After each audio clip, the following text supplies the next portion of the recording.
can record, that would be.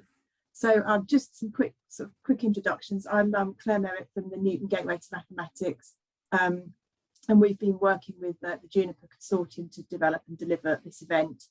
We've got a series of talks this morning, and each of the sessions will be chaired. So if you've got any questions for the speakers, if you could post those in the Q&A, that would be really helpful. If you're on the panel, just a reminder, you can't post in the Q&A, you need to post your questions in the chat, but the chair for the session will then raise your questions on your behalf. And if there isn't time within that session, then I'm hoping the speakers will be able to answer your questions in the sort of Q&A as the meeting progresses.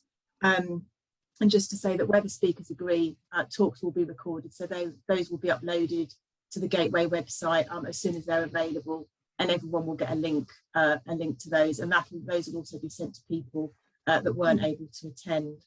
And so I'll just hand over now to Jane and then on to Ciara. Thank you. And oh, sorry, I should just have said, if you've got any technical questions with Zoom or any of the IT, if you could perhaps post those in the chat to either myself or Claire Bonner or Arnell, our IT help. Thank you. Thank you, Claire. Well, good morning, everyone. I know it says good afternoon on my slide, but I mean, it might be afternoon for some people, wherever you are. So welcome to this two-day virtual science meeting, this being day 2 on understanding the generation time for COVID-19. So my name's Jane Leeks, and I manage the Newton Gateway to Mathematics, which is the impact initiative of the Isaac Newton Institute for Mathematical Sciences. And I know for quite a lot of you know who we are and you know what we do. So I do apologise for reiterating, but I think it's important that people who don't know about us can at least get some sort of idea. So the Institute is the UK's National Mathematical Institute for Mathematical Sciences Research Programmes, and it attracts researchers from all over the world. And I am pleased to say that currently we have one major programme running at the moment, which some of you may be aware of. It's the Mathematics of Deep Learning. And we do have a few participants physically in the building, which is very exciting. We did run a hybrid event yesterday on the electromagnetic spectrum with DSTL, and that was part virtual but part physical with people in the building. It was quite challenging, but it is so nice to start doing things a bit more physically at the moment. So the Gateway, we've been going since March 2013. We see ourselves as a knowledge intermediary for mathematical sciences in the UK. We're all about basically getting mathematics out there to the users of maths. So we extend the impact of maths to all potential users, and we work across multiple disciplines with end user stakeholders in business, industry and the public sector, of course. We do a lot of broad brokering, so that's the scientific communications and the very important translation of mathematics, so that lots of people who do need it can understand it and therefore understand why they need it. A specific brokering because we build relationships and we undertake a lot of user engagement in that field. So if we can hop on to the next slide, please, Arnell. I've only got 2, you'll be pleased to know. Okay. So just briefly, some of you may be aware that we have, the Gateway has a key role to play in the Ramp Continuity Network. So this is the extension of the original Royal Society Ramp programme.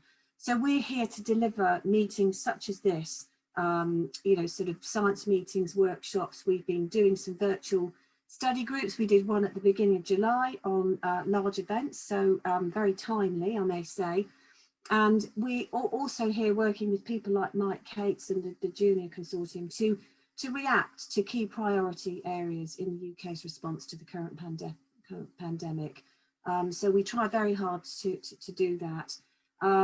Of course, this project is guided by links with groups such as Juniper, the Joint Universities Pandemic and Epidemiological Research Programme, and the Isaac Newton Institute Programme on Infectious Dynamics of Pandemics, which is, I'm sure many of you know, ran last year, but we're still very much involved with all the key academics from that in the work that we're doing now. So basically these activities aim to ensure that relevance to UK policy, as I said, we react as and when needed, and to help ensure the engagement with the wider maths modelling and EPI communities.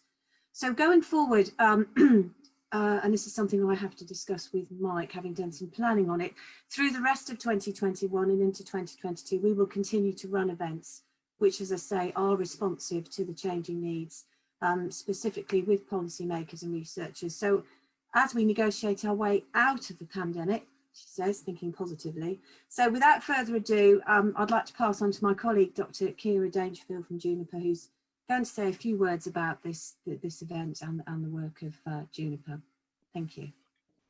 Great, thank you very much, Jane. I'm just going to share my screen with my slide. So hopefully everyone can see that. So thank you very much, Jane, for the introduction. So I'm Dr. Ciara Dangerfield, and I'm the Senior Scientific Programme Manager for the Juniper Consortium.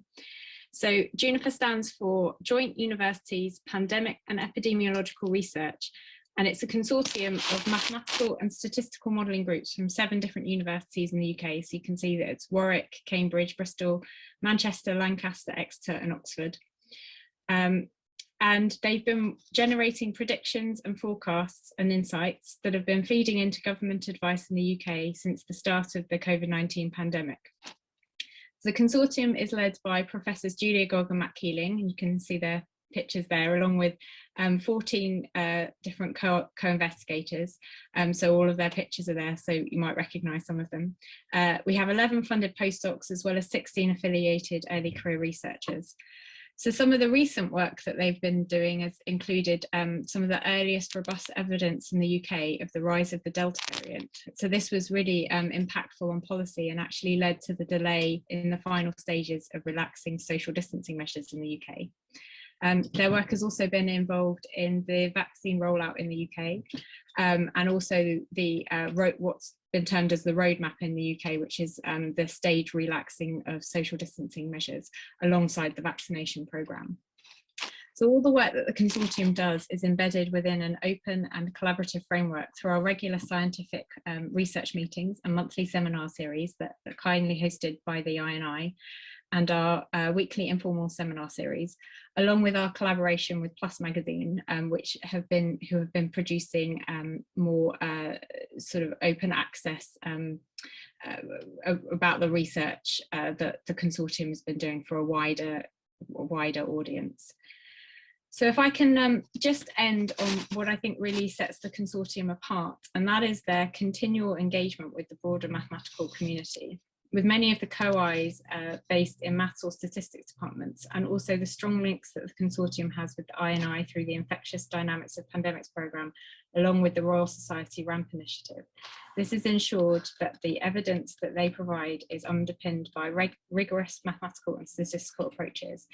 And I think it provides that way of being able for them to see where the maths community can make a really big impact in policy advice for the COVID-19 pandemic, and where the different communities, where there's a chance for the different communities to start conversations, which is the sort of whole point of this Generation Time event, to try and bring together the within-host modelling, epidemiology modelers and the environmental modelling groups, as Julia so nicely put it all yesterday.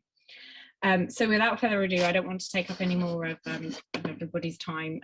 So I'm looking forward to a load of very interesting talks today. I'm going to post the links to our website and our Twitter if you want to find out any more about the consortium, and please feel free to get in contact with me if you want to know any more. So with that, I will pass over to Ruth Bowness, who I believe is going to chair today's session.